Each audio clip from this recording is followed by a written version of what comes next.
All that and more when we return.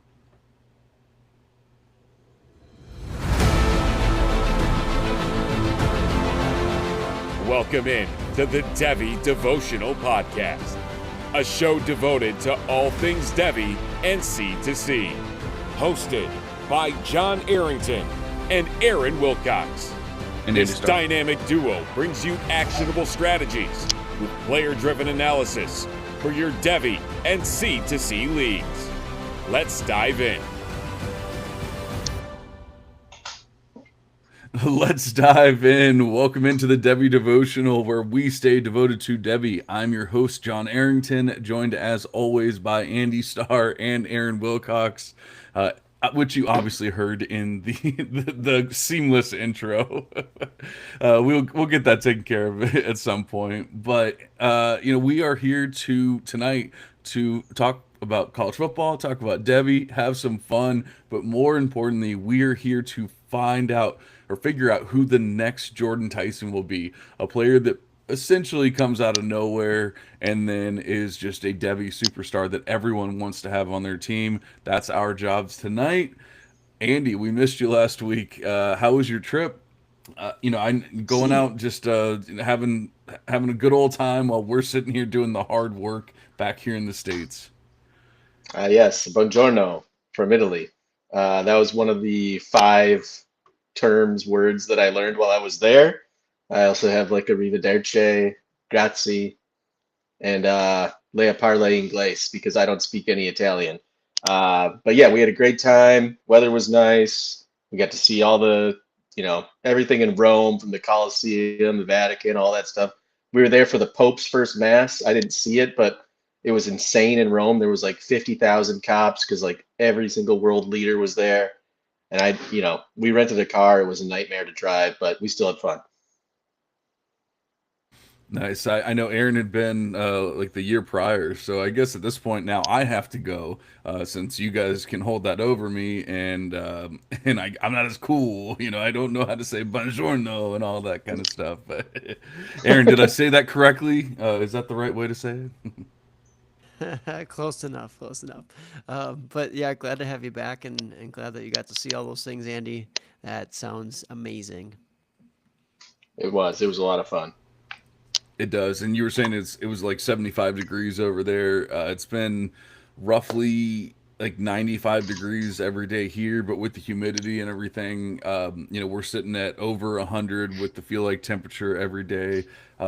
Couple days, couple days like over 105. So it's been rough here in Florida recently, and unfortunately, I don't, it's not going to get any better anytime soon. But hopefully, we will have some rain that will actually cool us off in the near future, and then that will be feeling pretty good. But speaking of feeling pretty good, last week we did the game with Aaron, which was a lot of fun. We didn't actually get a chance because Andy was gone, the holiday weekend, all that kind of stuff, to figure out how exactly we're going to do the game moving forward. So we're going to skip it this week, even though Aaron did a great job guessing Caden Lee after, five, I think it was five clues that he got. Maybe it was four.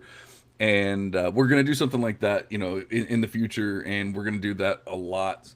So I had a lot of fun. I know Aaron had a lot of fun with it. Andy is excited to do that as well. So it's probably starting next week. We're going to get it all figured out, do all that kind of stuff. But there's not going to be any game or anything this week. So we're just going to go ahead and dive right in. We each figured out, like, I think two or three players, just in case we're sniped on anyone or anything like that.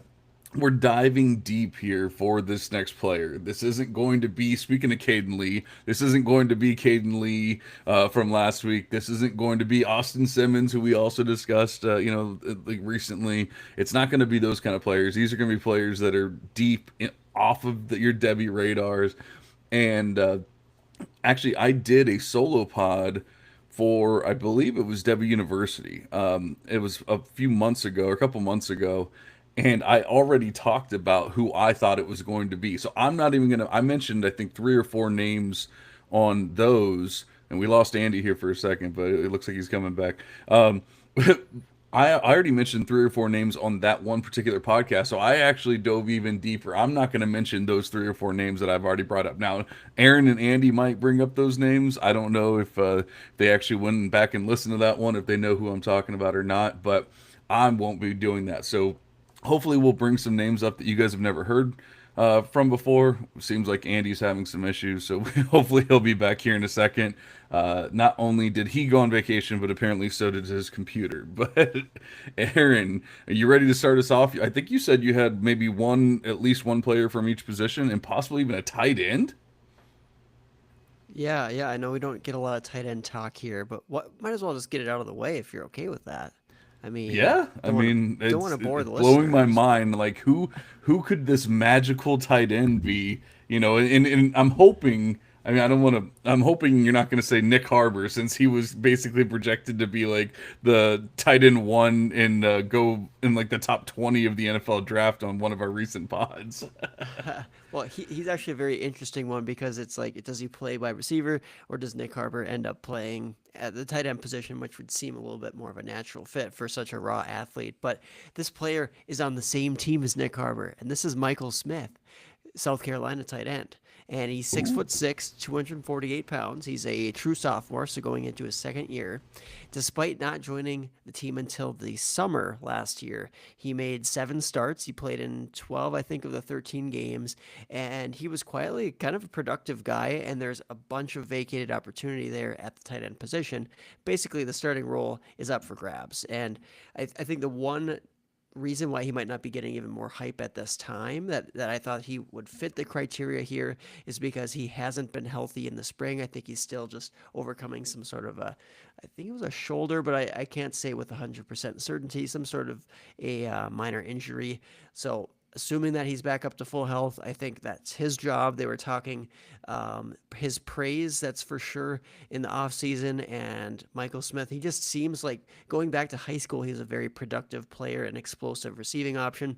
I think he just steps in with Lenora Sellers there. We know that Nick Harbor's pretty raw. We don't know that there are other weapons at South Carolina are not exactly elite by any means. There's opportunity there for a player to carve out a pretty big share in the SEC within the South Carolina offense. So I think Michael Smith kind of makes sense as that shooting from somewhat deep, at least in the Devy landscape type of guy. Like I know in like CFF leagues and deep C2C leagues, like yeah, maybe he's already on people's radars, but I think from a Devy standpoint, like who could make that rise? That was just a name that came to mind. That's very interesting. Like I said, Nicholas Harbor seems to be the big name in South Carolina, and that people are thinking is going to take a step forward. He hasn't necessarily done it yet, but that's, I guess, who people talk about a lot. I haven't heard nearly as much hype, or maybe even any hype, for Michael Smith. But you're saying, hopefully Lenore Sellers can take a step forward as a passer. Hopefully he can.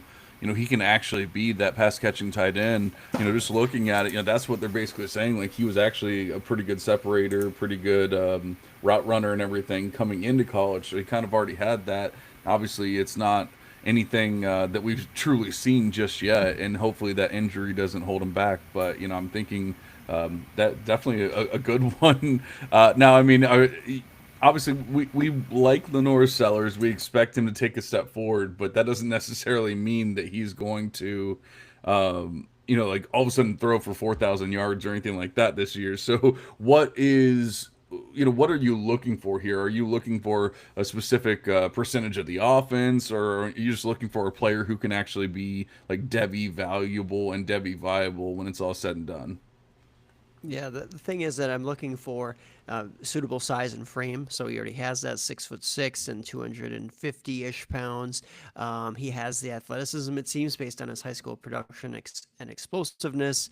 Obviously, a little bit of nuance there with his receiving game as well. So those are some things I look for. As far as raw production, though, I don't necessarily have a certain mark. Like, yes, it would be nice to see him be the like a top 2 option within the offense. I think it's possible, but probably not probable. I mean, how many times in college do we see that tight end, especially like a sophomore tight end, become like the focal point of an offense? And they're very rare. It's like Brock Bowers and maybe a couple other guys out there who can do that. So ultimately, I mean, I want to see him step up as like a top 2 to 3 option within the offense. I think, like you said, Lenore Sellers, maybe he's not passing for like 4 or 5 thousand yards, but I think he'll have a pretty good passing season. So, I mean, maybe we'll see like 400 or 500 yards out of Smith, and just showing those flashes of explosiveness is what I'm really hoping for.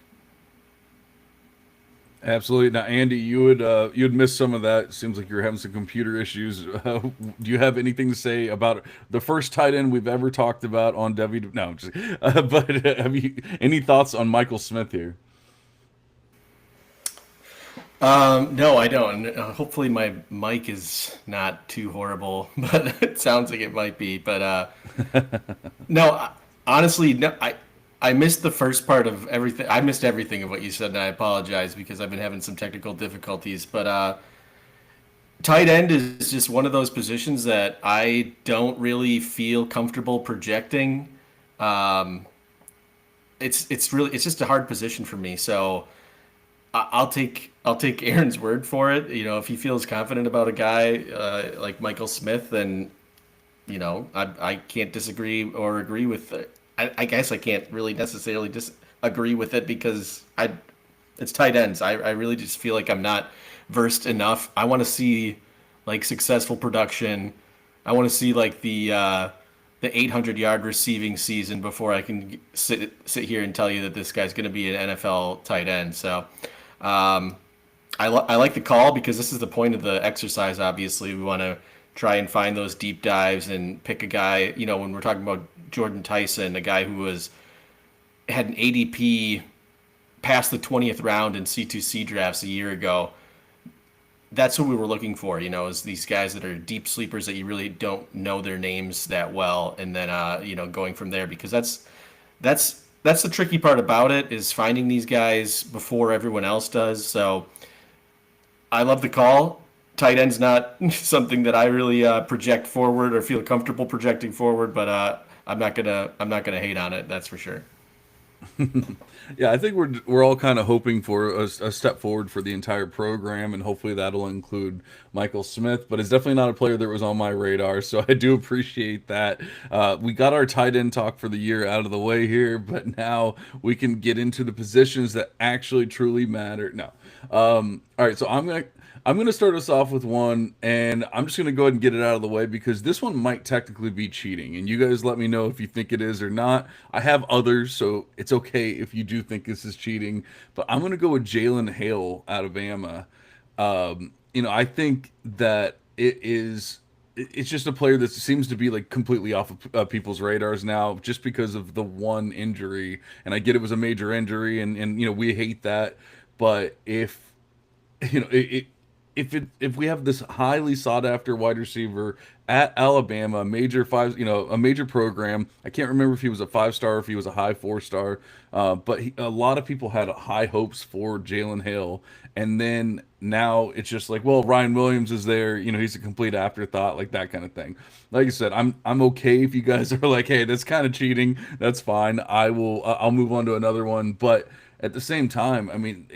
I was looking at where he was going in ADP, and I think he was like wide receiver 75 in ADP right now for Devy purposes. And that definitely seems like a player that's off of the Devy radars, if that's the case. So, nothing has changed in my opinion of Hale. I don't think it was one of those catastrophic injuries to where we can say, oh, well, he's never going to play the same or anything like that.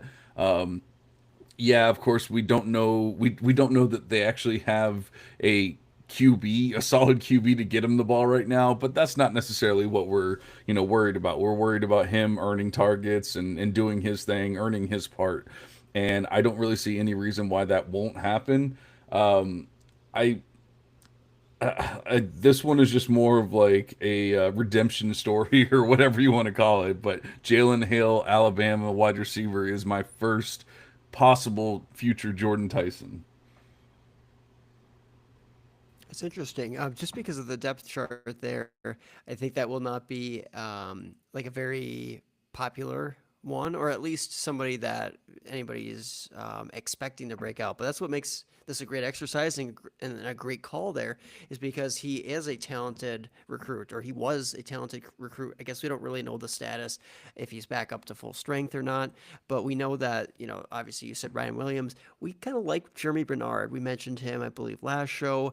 Isaiah Horton's coming in there from Miami, and though I don't know if any of us here really like him, there's just been some glowing reports on how he's meshing with the offense, and those might be the starting guys. And then we got Lotzier Brooks coming in, everybody's favorite kind of freshman riser, I guess you could say.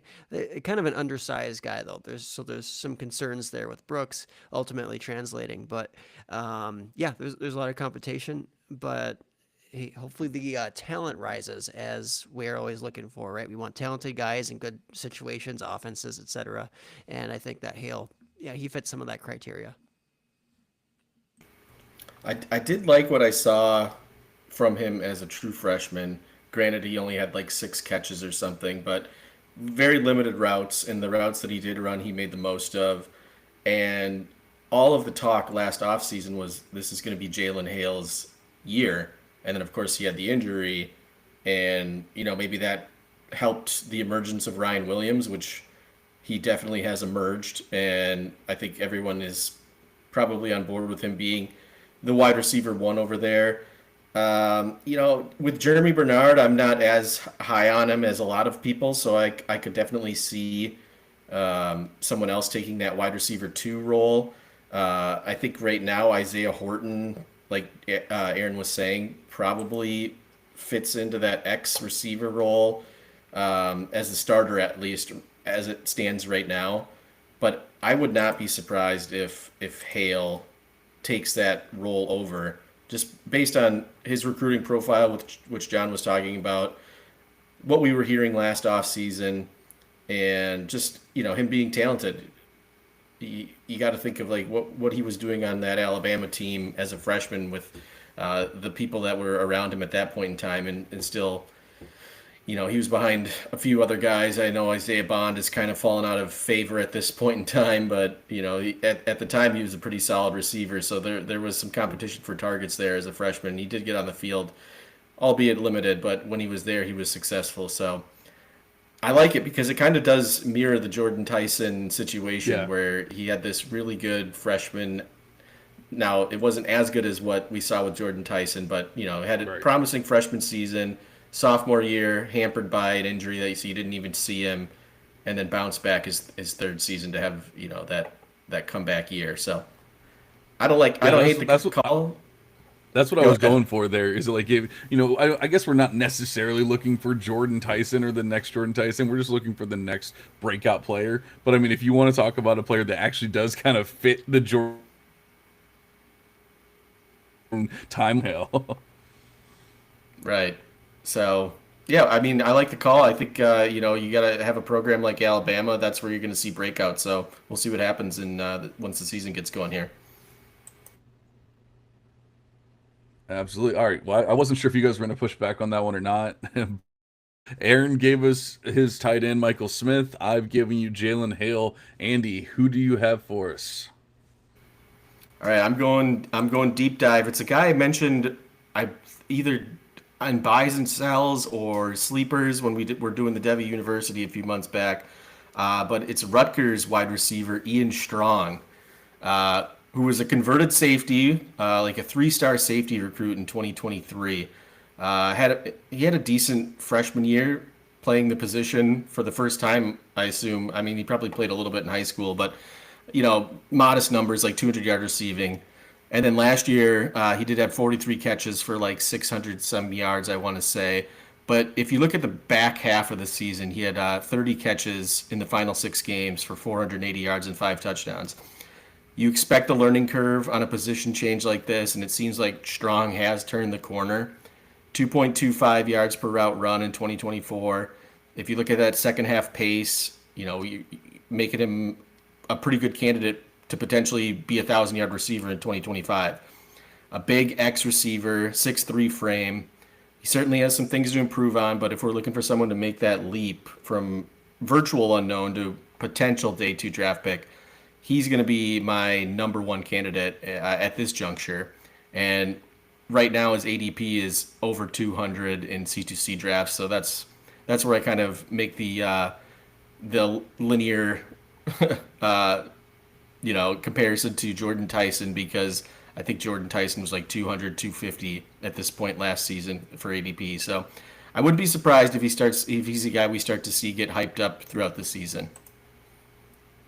I'm actually kind of mad that I didn't even think about him because he's so high in my personal rankings. So this is not me saying that you're wrong or that or that you're cheating, but he's so high in my ranks that I didn't even think about him as an actual sleeper. And yet, like you said, he's going in what 200 or somewhere around there in that in ADP. So yeah, that's a great one. I think he's a very solid wide receiver prospect who is gonna be there. He's probably gonna be one of the focal points of the offense there. We're expecting, and so there's no reason to think that he can't take another step forward. And if he does another year like he did this past season, I think he will be much more on people's radars. So I don't know that I necessarily see him as like Jordan Tyson's level of like superstar or whatever you want to call him, but I definitely see him as someone who's going to gain a lot of value and be a Devy viable or be in that Devy mix when it's all said and done. So I like the call. Yeah, and I don't mind it. I've watched him, and I do tend to agree that I don't know if I see that elite upside, but honestly, there's a lot of things to like with this profile, and people are not paying attention or giving him much respect because of maybe the Rutgers spot or maybe small sample size or otherwise. But I thought Andy gave some nice context into why maybe he's still kind of figuring out the position and still an ascending player for sure. Absolutely. All right, Aaron. Well, you gave us a tight end. What position do you have next for us? Well, I suppose we haven't touched on a running back yet, but give you a running back, and we'll see if this guy applies. I guess I didn't necessarily go into C to C ADP and see where this player's ADP is. I just know that he, in supplemental drafts, even he's not going in the early rounds. That's for sure. It's more of a mid to late round pick, and just I don't see any chatter out there necessarily. But it's a guy who I think is going to be better than some of his predecessors there at Tennessee, and that's Peyton Lewis, running back at Tennessee.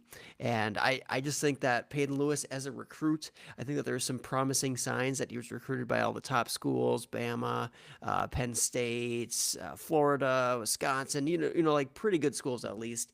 And he was a good producer in high school. He hit almost 22 miles per hour out there speed wise. He was a two-time 55-meter state champ. And as far as like the power goes too, he's a compact built guy. He just plays a well-rounded game. And he saw some time as a true freshman, and he would have seen more time, I think, if he was not banged up in spring camp coming into the season. And obviously we had Dylan Sampson there last season, and Dylan Sampson very comfortable. The coaching staff was going to continue to roll him out as the lead back, and he had a great season. Somebody needs to step up, and that could certainly be Peyton Lewis. Now I know Deshaun Bishop is there. I don't see the same frame. Like Deshaun Bishop is not built to handle a workload that Peyton Lewis is, and I don't necessarily think he's quite as fast of a player when it comes to his ultimate physical talent. So I think that Peyton Lewis is the guy with higher upside there, whether it's a little bit of a split at first. Yeah, Peyton Lewis is, and that's probably why his price is also being depressed too, is that there's uncertainty there who takes over at Tennessee, but we've seen it be a productive position the last few years, and that's with guys who don't really know how to play the position that well. Like, I'm not going to say Dylan Sampson doesn't, because he obviously does, even though he's a bit thin, but like Jalen Wright, he was just a guy who was getting by on athleticism, and I think that there's more to Peyton Lewis as a running back than just only the athleticism piece. I will say, like last year going into the season, people were talking about Peyton Lewis as a true freshman, and like he might steal Dylan Sampson's job, and I'm like, well, you're absolutely insane. Like that's never gonna happen. We knew Dylan Sampson was a stud and that he was going to produce in that offense. We don't have anything like that in this offense right now. We don't have a proven player, so I can't say that I necessarily love Peyton Lewis from what he's done, but he only has 68 attempts in his career. And like I've said in the past, if anyone was going to, or if any position was going to completely change from year one to year two, I've seen it happen more often with running backs. Where like something clicks, they lose 5 pounds, gain 10 pounds, whatever it might be, and next thing you know, they just do things a little differently in that year two, year three, and next thing you know, you have a superstar. It could easily be Lewis. I don't really have a true player that I love out of Bishop or Lewis. So if but we know that they're probably gonna put up pretty decent stats because we've seen that from your Tennessee running backs, for a while now. So I think it is going to be one of the two, I would assume, and so it could just as easily be Lewis. I mean, he's just like he's a handful of spots ahead of Bishop right now for me. So like I'm not saying it's definitely one or the other. And honestly, their numbers look pretty similar as far as like PPR points per touch, even the big time run rate, like things like that. So it's hard to truly differentiate between the two. But I do think that one of them kind of has to take the reins and run with it, when it's all said and done. Yeah, and going back to pedigree, I think that makes the difference, at least in my opinion, my viewpoint. And I know this was like the Jordan Tyson show, like who's the next Jordan Tyson, could easily be named who is the next Jeremiah Love, who, kind of had, somewhat of a mess season as a freshman, and a guy that I really liked coming out, and was kind of like, yeah, don't give up on this guy, and then he rises up to be like a top 2-3 Devy back. So something like that. You got to look at these ambiguous situations for a lot of these running backs that are just, their prices are so depressed and so pushed down, and typically it isn't a clear like starting situation. Otherwise, their price would be a lot higher. They'd be going early in drafts. So you kind of do have to project like who is going to be the winner, who has a pedigree, etc., to take that job and really break out. Yeah, I actually I tweeted about this backfield. It must have been 2 weeks ago, but I like Peyton Lewis and Deshaun Bishop. I kind of feel similarly about both of them. Both of them were kind of hampered by injuries at some point during the season last year. Bishop has a slight edge when it comes to big time run rate, when it comes to forcing missed tackles. Neither of them are, and this is probably more of a product of the Tennessee offense. Neither of them are going to get a ton of backfield receptions or anything like that. But it is just kind of a tossing a coin in the air at this point. I think with Peyton Lewis, you're definitely going to get at least 2 more seasons out of him. Deshaun Bishop, if things go right, he might go pro or he might transfer somewhere else. We'll see. But my argument at the time when I tweeted it was just like, hey, Bishop is getting drafted, 5 rounds later than Peyton Lewis is. So if I feel similarly about both of those players, I'd probably lean Bishop. But that's not coming from a place of me liking one over the other. Because Peyton Lewis looked awesome as a true freshman, and you can't discount that at all, especially in a program like Tennessee, who the names you guys have already mentioned, Jalen Wright and Dylan Sampson, who are now NFL running backs with, high potential to be successful at their respective places. So, yeah, I like the call because the Tennessee running back position it does have value. It'll be interesting to see how that split does play out because Heupel, since he's been at Tennessee, hasn't really done a committee backfield. So whether or not he does that this year, we'll see what happens.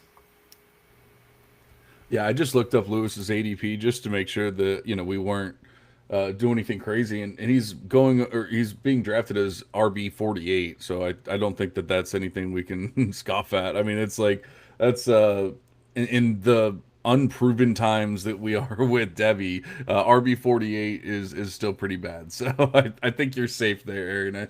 I think that was a good call.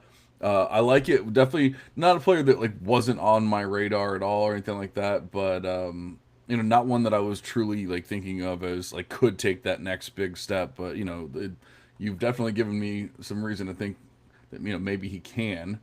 I didn't have Actually, that's not true. I think I did have a running back, but I'm gonna save that one for later. Um, See, this is tough. I still have my players that highlighted from when I did the solo pod from before, so I'm skipping over these names that I really like. But I'm actually going to go to another young player, and that was kind of the thing with Jordan Tyson is he did so well in his true freshman season that it was like, yeah, I know the injury, and that was the injury was really the main reason. I think Colorado wasn't on the radar, really like it is now, which is crazy to think, but it was really just a few years ago. Colorado wasn't Colorado, just like it is today.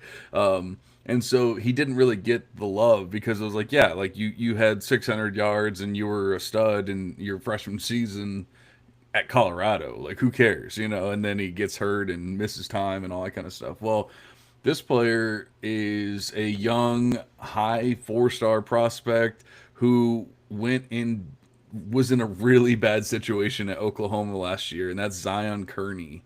And I'm thinking, like, yes, there's not the injury or anything like that, but you could look at what Jackson Arnold and that Oklahoma offense was, and you could say it was hurting everyone. So he might as well have been injured. But as a true freshman, going out, I think he had 128 receiving yards when it was all said and done. He only ran 121 routes.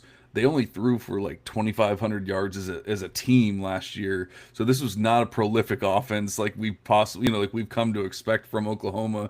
But now we have John Mateer coming in, our savior, a player that we at least really like for college purposes. But I think, we're all pretty excited about what he could possibly be in the NFL as well. Or at the very least, we're excited about what he can do for this team.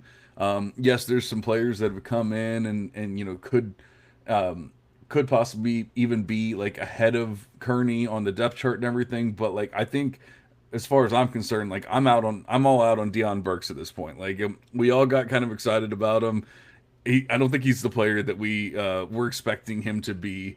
And then, Giovanni Gibson, Jaden Gibson, like the Gibson brothers don't really do it for me. So what do I want the sophomore wide receiver, that flashed and made some big plays in year one, albeit in a small sample.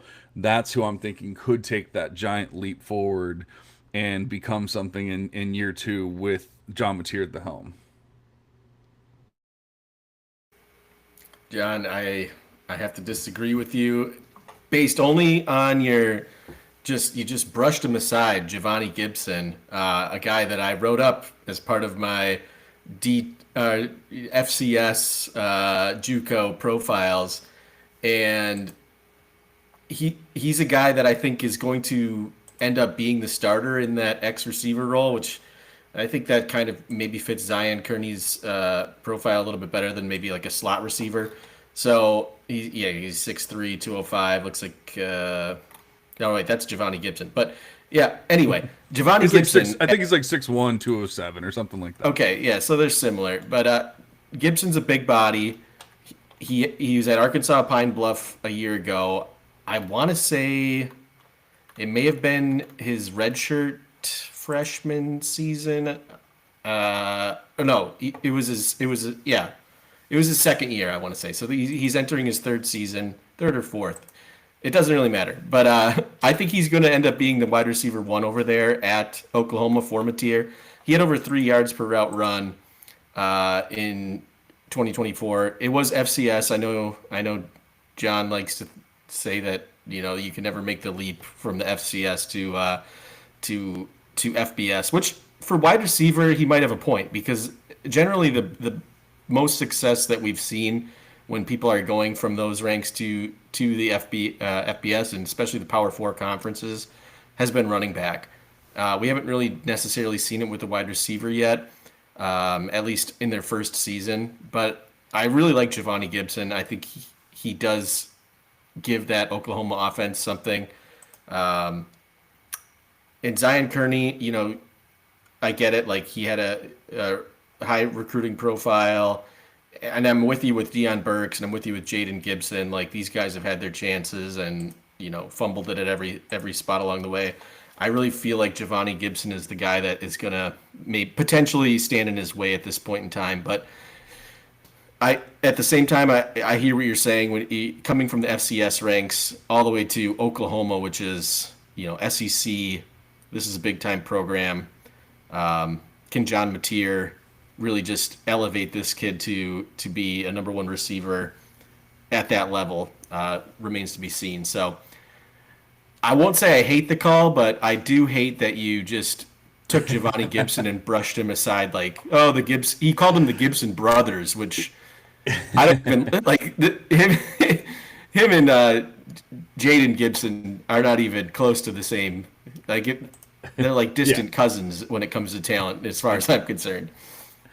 Yeah, and honestly, it wasn't necessarily brushing off Giovanni Gibson as a player, but like you said, I haven't seen it personally in my experience that these FCS players come, especially wide receivers, come in year one and are able to compete like that. It just doesn't happen very often.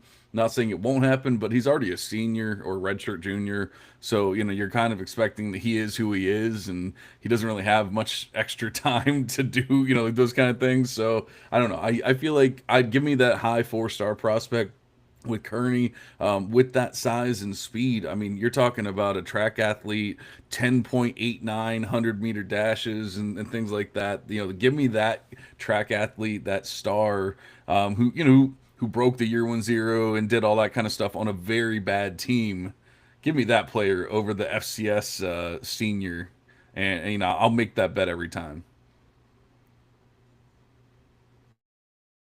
What do you think, Aaron? Yeah, that's fair. I've actually written up Zion Kearney for the Campus Decaden Devy guide, so I am very familiar with this game. Watched plenty of his film, and kind of hard to have a lot of takeaways as there's limited college reps, but going back to high school, he's a fun guy, explosive player, as you evidenced by, or you mentioned with some of his track times, and he's definitely a high percentile athleticism player, and he's I mean, a solid player there at Oklahoma. Just they need a guy to step up, and he could certainly be the one. When I was scouting him as an incoming freshman, I kind of comped him in some ways to a Rome Odunze, and so it was kind of a fun comp. But yeah, I think that Kearney could step up. There's just a lot of faces there, and we haven't mentioned one of my favorite sleepers to take on a pretty large role in the near future, at least at Oklahoma, and that's Elijah Thomas, incoming freshman for the season too. Early enrollee Elijah Thomas, kind of a just an underrated stud. But anyways, crowded room there. Don't mind the call at all though. Yeah, and he's wide receiver 73 right now in ADP. So I mean, he's definitely under the radar. 220 overall in Devy or C2C ADP right now. So a player that is being drafted pretty damn late. And so like I said, I just like give me that athletic player that's kind of already shown flashes of it, and I will bet on that player a lot on that type of player, I should say. Yeah, he's like top. He's at wide receiver 50 in my ranks actually in Devy. So yeah, Nice. Yeah, he's definitely up there for me as well. I still I still have to get the freshman actually into this sheet that I'm looking at right now, but I have him at wide receiver 54, and that's without freshmen. So you add in your freshman, you're probably looking closer to 60 or something like that. But yep, same here. Yep. yep. So I like that. And I think that was it for my wide receivers. Oh no, I actually have one more wide receiver, although that one might actually be cheating. But who do we got next? Andy, you're up, I believe. I think I'm going to jump back into the running back pool. And this is a guy who I think is criminally underrated. ADP right now has him at running back 60 in C2C, and it's Dalen Hollywood, I guess he goes by now. Hollywood Smothers at NC State. Touch undersized, 5'11", 195, which is, if you know me, you know that it's really not a deterrent for me. I'll take the size discount on great players any day of the week. Had a ridiculous 14.6% breakaway run rate in 2024. Started the season behind Jordan Waters. there at NC State, but now should have the majority of the touches. Finished the year with over 75 yards rushing in 4 of his last 5 games, including 139 yards in the bowl game against Eastern Carolina. And then you look at his receiving profile where he had over 2 yards per route run. He caught 19 balls for 225 yards. To me, this guy is a virtual lock for 1,000 scrimmage yards in 2025. And he's still not getting drafted in C2C drafts until well past the 10th round. It just seems way too low for a guy like this who is playing in the ACC. I think this is his true junior year, if I'm not mistaken. So, he's still relatively young and really could take that a big leap if he's given the majority of the carries there at NC State in sort of a bell cow role. Yeah, honestly, I'm looking at what he did, and he was, he only got 89 touches last year, 89 attempts last year, but looking like he definitely has a receiving profile from. Which we haven't seen a lot of like proven receiving running backs recently. So, even just getting 19 receptions on like a small-ish sample of, of a play there, it's nice to see that couple receiving touchdowns as well. Going over to NC State maybe isn't as exciting, but that's probably why he's even more off the radar than than it would be if he had stayed at where was he, Oklahoma? Yeah. Yeah, I think that's where he started. What do you think, Aaron? You got any thoughts on Hollywood Smothers? Yeah, well, fun name and definitely like a sneaky riser. He's rising in CFF circles too. I think folks are looking at what he's doing production wise and connecting the dots of like, okay, this guy might actually have a really productive 2025 season. So I think Andy's onto something there. Now, he concerns me a little bit. Coming out of high school, he was just not a guy that I drafted because I didn't think that he would get many carries there at Oklahoma. Well, that kind of came true. But now he's transferred out. He's found opportunity one way or another. He's obviously a lot of talent there. I mean, teams like Alabama were after this kid. So but he came out at 5'11", 180, essentially. I think at 182 was what I had just seen. But anyways, like he was just always undersized, and I had a little bit of doubts to how much he could fill out that frame and still maintain the athleticism.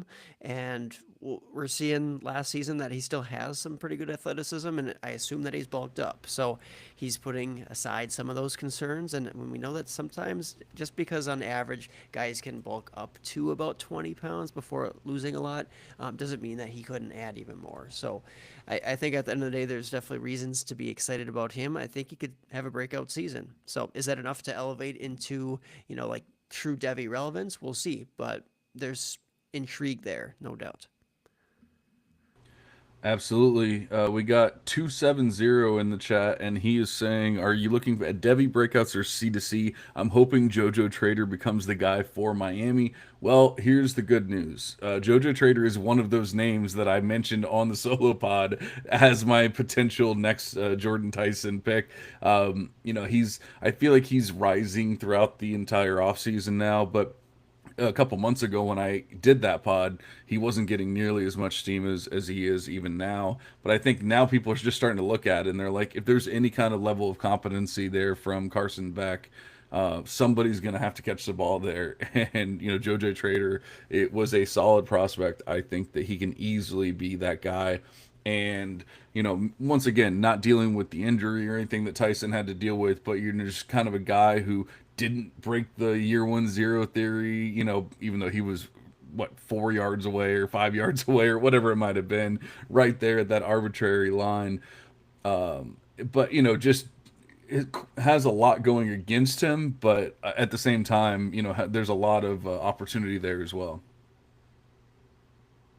Yeah, I like JoJo Trader a good amount. He's top 30, 35-ish in my rankings, pre-freshman being inserted into there. So I like him as potentially that wide receiver one at Miami. I mean, there's just not a lot of proven talent there. Some freshmen with intrigue coming in, but they're less proven than Trader is. So, and Trader is a guy who put up some nice stats in high school, though playing alongside Jeremiah Smith, best wide receiver in the nation at Ohio State. So there's talent there with Trader. Let's just see what ultimately transpires this season. I think he was banged up a smidge in the spring, but when he was out there, he was getting a lot of targets.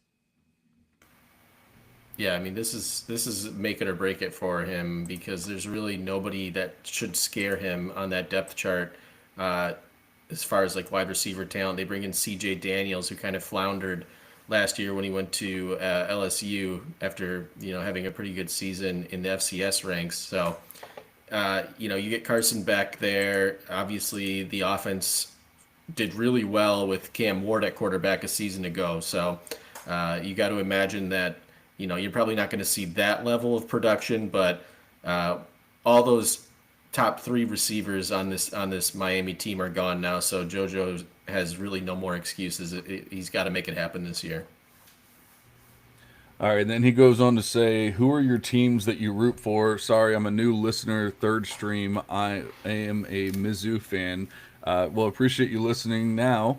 I'm a Gator fan, although I'm probably one of the most realistic college football fans in the world as far as like what I actually believe will happen. So you'll never hear me saying like, "Oh my God, the Gators are going to the national championship" or anything like that. It's just, I know, I know where my Florida teams stand, and so I'm a Gator fan. Unfortunately, in the past couple decades, Aaron, I believe, is a Gophers fan. Yep, Minnesota Gophers here. And I am somebody who I just try to, in every part of my fantasy football, fantasy sports experience, try to be as unbiased as I can, though. Try not to be like a total home truther kind of guy either. But yep, I'm from Minnesota, live in Minnesota, so definitely cheer for the Minnesota Gophers. Which means we're rivals. Battle for Paul Bunyan's axe, which I hate to say it, but we've just been dominating this century, unfortunately, for your Gophers. But yeah, I feel the same way. I'm not like biased towards Wisconsin. I can say that in the last 4 or 5 years, it's been kind of a down program year, especially the dominance we had at the running back position kind of went away with Jonathan Taylor going pro. So I'm hoping that they bounce back, but it looks like they've been trying to move in a different direction. We'll see what Wisconsin does moving forward here. Yeah, and 270 says he is a Mizzou fan. Well, I can also say that on that solo pod that I did, I also called out Marquise Johnson from Mizzou as a potential Jordan Tyson-esque type player who, could take that next step forward, showed a lot of big playability. And people want to talk about Brady Cook and this and that. Well, Marquise Johnson looked pretty good, even with Brady Cook and everything else. So I'm kind of interested to see how he looks this year, and if he can take a step forward as well. All right, so I have one more player here, and you guys tell me if it's cheating or not. I think at this point he's so far off people's radars that it doesn't feel like cheating, but at the same time, I will understand if you say it is, and it's Jonte Cook the second out of Syracuse. High 5-star player, just seems to not have his head on straight at all. But I really thought like, okay, we're actually done. When he got kicked off of Washington's program, I was like, all right, we're done. He's gonna end up on some FCS team or it was like JUCO or something like that. And yet here we go. He actually lands at Syracuse. Pretty wide open. They've been throwing the hell out of the ball the past couple of years. Albeit now they have a new QB. They don't have Andy's boy there anymore. I don't know why I said Andy's boy. But I mean, just looking at the numbers, you're talking about big playability. You're talking about athleticism. The guy just can't stop himself from getting in trouble off the field, and that's really the only issue that we've had is he's fighting with his coaches. He's fighting with players. He's doing this and that. It's really not what he's actually doing on the field that's the problem. It's just, can he actually stay on the field? Can he be on the field? Which we obviously saw an issue in Texas. I don't know if it was having to do with the coaching, the play, when like is he not listening? Is he just fighting with people? I really have no idea, but I'm really hoping that something can click at Syracuse. The talent is there. And so I really feel like if there was a player that, was going to take a giant leap forward, it would be Jonte Cook because the talent has never been the problem. Yeah, like you said, it's not really a talent issue, so I don't have any faults with kind of gambling on a guy like that. Just know that, I mean, it's very much a boomer bust prospect, and but that's a lot of the guys when you get further down here in the ranks in Devy. So I don't mind that at all. In fact, I'm glad that you shouted out Marquis Marquise, at Missouri, and he was actually my guy that I was going to shout out on this podcast. So it's kind of stolen from me, but it's okay. I have 50% rostership of Marcus Johnson, so I will survive in C2C leagues. I definitely am a guy who believes in him stepping up at Missouri. Now that Luther Burden, Theo Weiss are out of there, Marcus Johnson. I mean, he was super explosive as a he's explosive this last year, but mostly seeing those big plays there as a true freshman, that was exciting to see. And then last season, he was actually starting to develop as an underneath receiver, like some routes in, out breaking routes, a little bit of nuance to his game. I know he didn't have the big season people were hoping for, didn't score a lot of touchdowns, that kind of a thing. But at the very end of the season, in their bowl game against Iowa, I mean, 7 receptions, 122 yards, and a touchdown, taking over as that number one option in the Missouri offense. I think that there's some things to be excited about there this season. Johnson is one of those. So he is, one of the guys that I wanted to shout out. So, it's I guess a good sign that John's also on him. Just kind of stealing my thunder there. So thanks, buddy. That's what I do best. I kind of had a feeling that we were going to get at least one that I had shouted out, from the previous pod. And so, I mean, I do think Johnson has a decent chance. So, I agree with you that he he's showing a lot of the numbers, a lot of the stats that I look for, a lot of the metrics I look for, that he has the ability to have that big play potential, take over a wide receiver core, like that kind of thing. So not everyone has that when it's all said and done. What do you think of Johnson there, Andy? Yeah, he's a guy that I like quite a lot too, actually. With Burden and Weiss both moving on.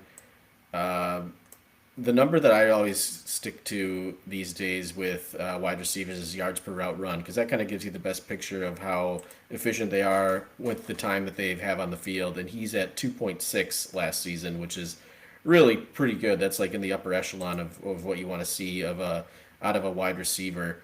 So definitely a guy that I could see taking a big step forward. I know if you just look at the raw numbers and say, oh, he only had 352 yards last season and a touchdown, that's not really anything to get excited about. But you got to kind of look between the lines a little bit and see, especially in college with guys moving on, transferring, or wherever, people need to step up. So Marquise Johnson, I think, is a great guy to call out for this specific topic that we're doing right now. Absolutely. And 270 goes on to say he loves getting Tyler Brown late. The Mizzou guy I want is Zollers. Pribula isn't it? Honestly, like I probably agree with that. Zollers is a freshman recruit that I'm a pretty big fan of, but I feel like there's a lot of love for Zollers out there. I don't think we're the only ones that are giving him that love. Guys, we're getting closer to the hour mark here. I'm pretty much done here. That was my list. You guys let me get away with Jonte Cook, so I appreciate that. But were there any other positions? Were there any other players that we needed to call out before we got out of here? No, and I just will say that Jonte Cook is not cheating. His ADP right now is like 250, so Yeah. I think that's fine. I don't know when I became the Kyle McCord guy, but that's not who I was. I think that you were the Kyle McCord guy, if anything. But I guess you could pin that on me if you want to. But yeah, I don't really have anyone else. There was a couple names that I was going to throw out, like Isaiah Hunter. I know I told you guys I was going to say Diego Pavia. If he could get there, if he can get his completion percentage up to 68%, You just watch out. He's gonna climb up boards. It's gonna happen. Yeah, that 6th year guy. It's always that 6th year jump that we're looking for. Yeah. Aaron, you got anybody else for us? Yeah, I actually do. Reed Harris, Boston College wide receiver, Ooh, big play threat. Big target too. The guy has quite the length, quite the physicality to him, and not the most nuanced guy. He is pretty raw at this phase, but he averaged 28.6 yards per reception last season. He's just you throw it up there, he can get it. He can also win. Yeah, on all sorts of deep routes, outside routes, and ultimately not a high volume guy yet within that Boston College offense, but this was really his first year playing. I mean, he didn't play a whole lot as a true freshman, so as a sophomore, just seeing that big time playability. And that's also with an offense that wasn't the most proficient throwing the ball. So I think there's room for optimism there at Boston College for Reed Harris. Think ultimately he could be a big time riser once people catch on and if he can develop that game. So he's raw, yes, but the he just has such a high ceiling. So very exciting for him. And then I'm actually surprised you guys don't like Bo Prabula a little bit in Missouri just because of the rushing upside there too. And he's thrown 9 touchdowns to only 1 interception in his career. So he's not pushing the ball down the field, which is kind of an issue. But who's he throwing to there at Penn State? He's playing in right. garbage time. Like Prabula's not going to be pushing the ball down the field when he's just subbing in little spurts and little fill-in time for Drew Alar. Like he's managing the game extremely well. He is a dynamic threat through 2 seasons, 571 rushing yards and 10 rushing touchdowns.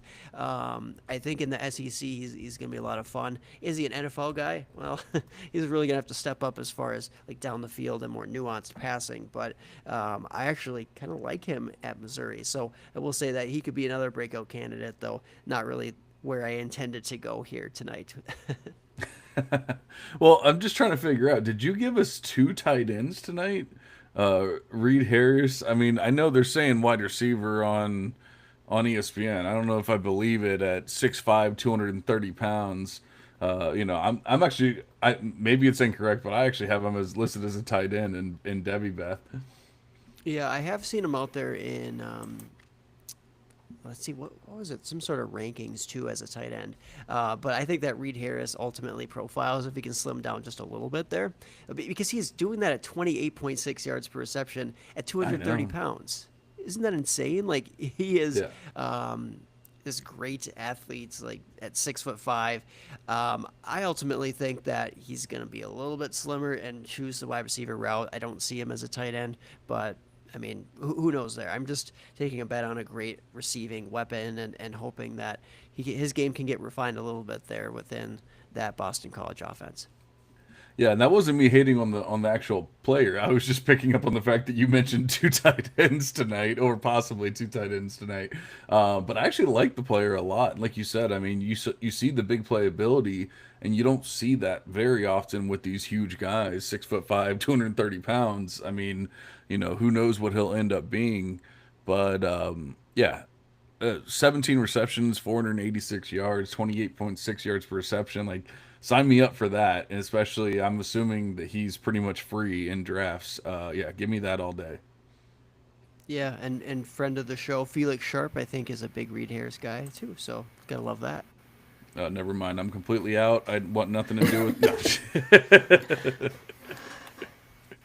I would consider him a wide receiver just before we get out of here. I mean, anyone who's getting a 20-yard plus ADOT and running that far down the field, and I think Boston College lists him as a wide receiver as well. I mean, he's just a huge wide receiver. So, I, I don't. He's a redshirt sophomore this year, right? So this is his 3rd season in 2025.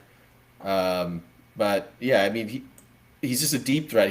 I think he just needs to, run some more routes and maybe get some more of that underneath work and just to, broaden his game a little bit. And then we're talking a legitimate pro prospect because he only caught like 17 out of his 41 targets, which, you get that number up above 50%, then you're starting to talk about quite a bit of production. Yeah, and Reed Harris in Debbie Beth is 3 spots behind Jalen Hill. So that is definitely shows that well within that range of potential to blow up and become something big. And oh, I was not keeping up with the chat at all. I see it's going, and it looks like Aaron's got it all taken care of for me though. Andy, can you hit us with some Italian words of wisdom before we get out of here?